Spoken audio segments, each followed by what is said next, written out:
Well, hello, how y'all doing? Welcome back to my channel. Thank you so much for watching, and thank you so much for returning. This right here, I am making what you can call it a broccoli casserole or broccoli beef casserole. I tell you something. When I was in the U.S. Navy, I was stationed in Charleston, South Carolina on the USS Santa Barbara, okay? And we had lunch one time. It was this dish that they had served, and it was broccoli, onions, mushrooms, roast beef, and it had this gravy, this beef gravy with black pepper and everything, like a casserole. They served it with some biscuits, like some rolls. Man, I fell in love with that, and I was like, you know what? I'm going to come home. I'm going to make that dish. And that was back in 1994, okay? And ever since then, I fell in love. So that's what I'm doing. The lady who made the dish, she said she calls it a beef broccoli casserole. So that's what we're going to call it, a beef broccoli casserole. So what I'm doing right here is I'm just sauteing some onions. Is what I'm doing in this skillet right here. And the skillet behind it, right here, well, the pot behind it, I have some broccoli boiling right here. You can steam it, boil it, whatever you want to do. So, let me show you how it's done. Now, what I did here is took a can of Del Monte fresh cut stems and pieces of mushrooms right here. I drained this can right here. Actually, I have two cans. Take it and you're just going to drain the juice off the top of it. So you're going to have all these darn mushrooms in here. This is the second can. The first can I have right here, of course, has already been drained, as you can see. Yep, I already drained that. And you can also use fresh mushrooms, but I'm trying to make shortcuts because it's Sunday. And the sister got to get up and go to work tomorrow. So I'm just trying to do this the shortcut way. But yeah, get your mushrooms, whether fresh or canned. But drain your canned mushrooms.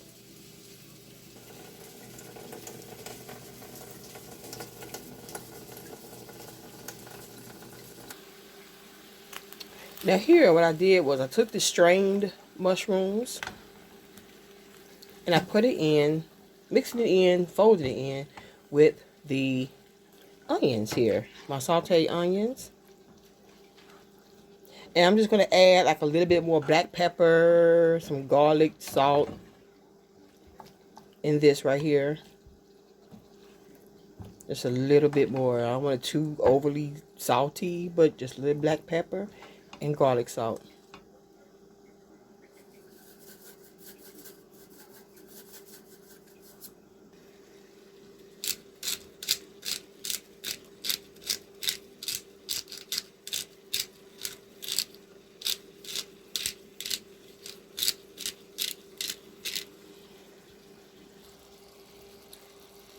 Now that broccoli is starting to boil some, you can also steam it or you can put it in the microwave for a while, but just make sure that your broccoli is cooked because after so long, this is all going to go in the oven. So that's why I rather cook it on top of the stove first. So now I have some roast beef right here. I'm about ready to cut this roast beef up. You can cut it up you can keep it like this if you want to, but I always cut mine up real good. It don't have to be like little small pieces, just enough so it won't be too big of pieces inside your casserole.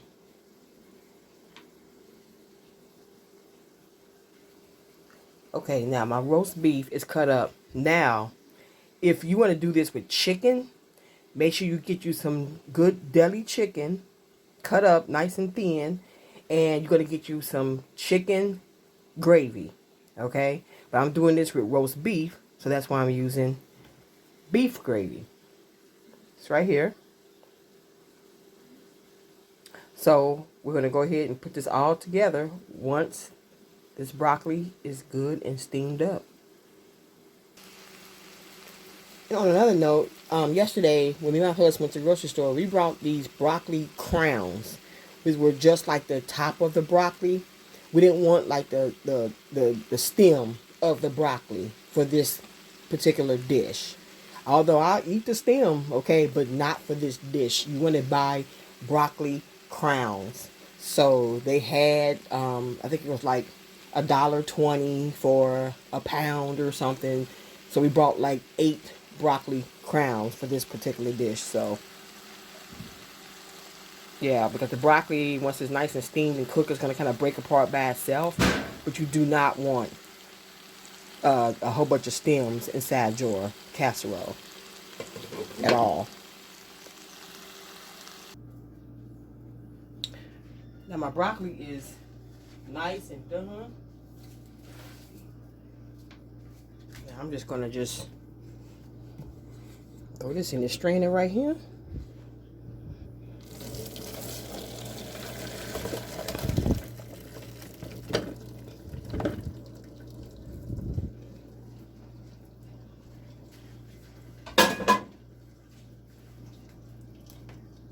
Yep, let that drain. That's how you do that there. Make sure it's drained really well. So what I did was put everything inside of my mixing bowl here.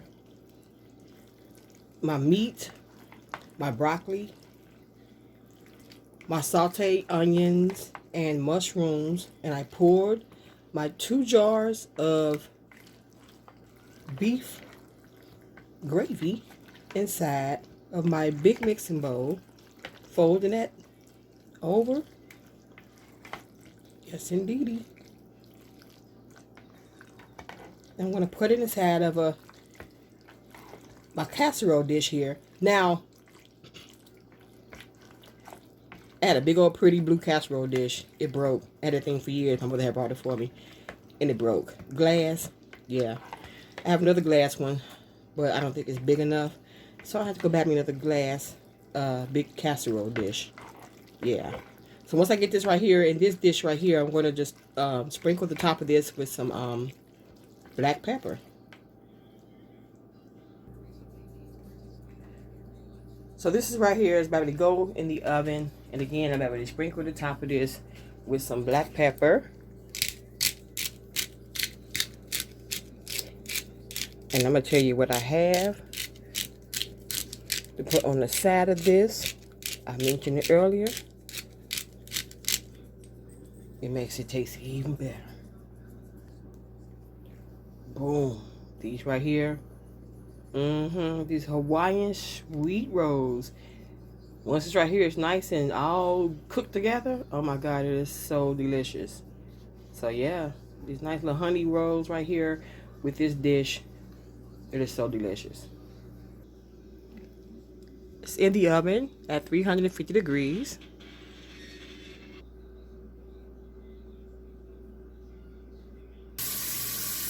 Well, that's in the oven. I usually clean while that's cooking because I can't stand a mess. I tell you,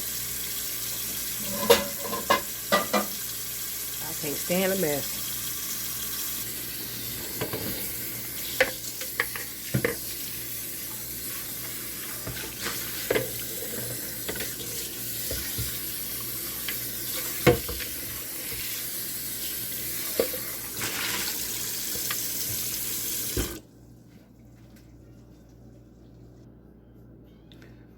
I also clean my sink out right after I cook and use it and stuff, and you know, I use my Lysol. Oh, do not be playing, honey, because it's too much mess going on and stuff be passed around. I don't need nothing else going on with me, I tell you.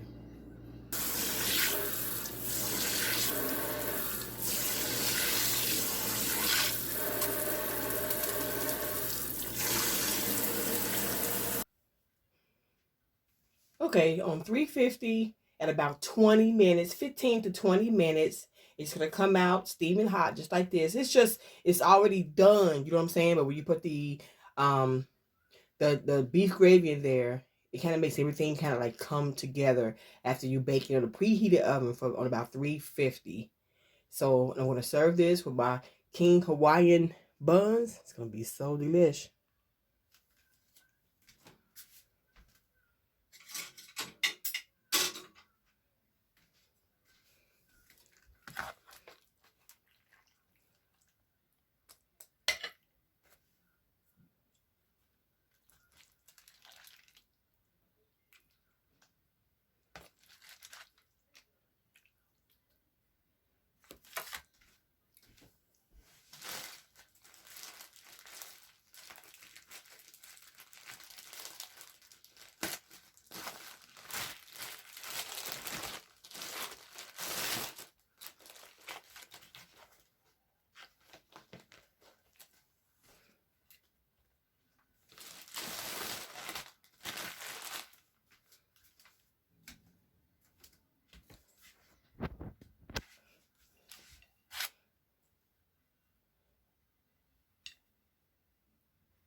Bon appetit.